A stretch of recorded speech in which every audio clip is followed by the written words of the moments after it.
Eh bien, bonjour à tous. Je suis très heureux de vous revoir en ce lundi du mois de mai 2017. Alors, un de nos clients nous a récemment demandé, suite au changement de législation, s'il devait encore faire des acomptes à la TVA chaque mois.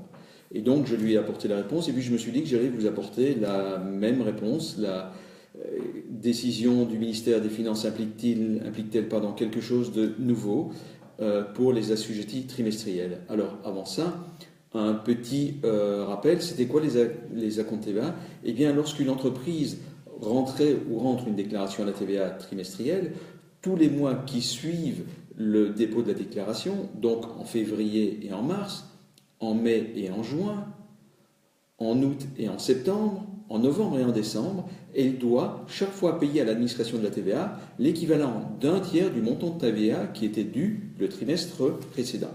C'est cela que le ministère des Finances, Van Overvelt, a supprimé à partir du mois d'avril, à partir du 1er avril. Ce n'est pas un poisson. Alors, quelles sont les conséquences? Eh bien, pendant 3 trimestres, vous ne devez plus faire d'acompte TVA, vous ne devez plus les payer. Par contre, en décembre, le régime est aligné sur celui des assujettis mensuels, c'est-à-dire qu'il faut, pour le 20 décembre, payer un acompte. Et là, vous avez deux possibilités. La première possibilité, c'est de payer à l'administration de la TVA un montant équivalent à celui que vous deviez sur base de la déclaration du 3e trimestre de l'année.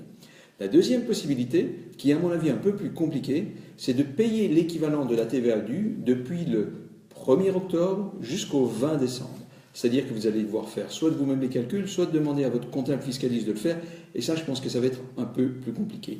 Alors, maintenant que la règle est établie, quelles sont les entreprises à qui je recommande de faire des acomptes TVA, un acompte TVA au mois de décembre, et quelles sont celles à qui je recommande de ne pas le faire? Eh bien, si votre chiffre d'affaires est régulier et que vous avez la trésorerie suffisante, je vous recommande de continuer à faire les acomptes de TVA tous les mois, à part celui de décembre qui est obligatoire.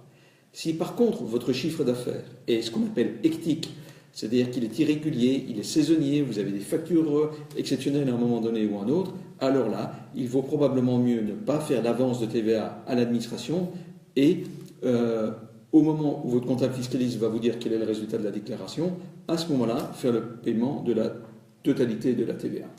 Il y a encore un élément qui est digne d'être pris en considération, c'est de savoir si vous avez le cash, si vous avez la trésorerie suffisante. Car n'oubliez pas que si vous ne faites pas l'acompte, l'administration va vous compter un intérêt de retard au taux de 9,6% par an, c'est-à-dire 0,8% par mois. Ça tient donc aussi de considérations importantes selon que vous ayez la trésorerie ou pas. Si vous avez des questions, n'hésitez pas, posez-les-moi par email, par Facebook ou par téléphone. Et n'oubliez pas que lundi prochain, je serai ici, même endroit, même heure, et que nous parlerons un peu plus en détail de la fiscalité des droits d'auteur. Ce régime est très intéressant pour pas mal d'auteurs. Et un auteur, ce n'est pas nécessairement quelqu'un qui écrit ou qui compose une chanson ou des mots pour une chanson. Vous êtes peut-être, vous, en tant que dirigeant d'entreprise, également un auteur, et vous pourriez peut-être bénéficier de cet intéressant régime fiscal. À lundi prochain, 14 h. Merci et bonne journée.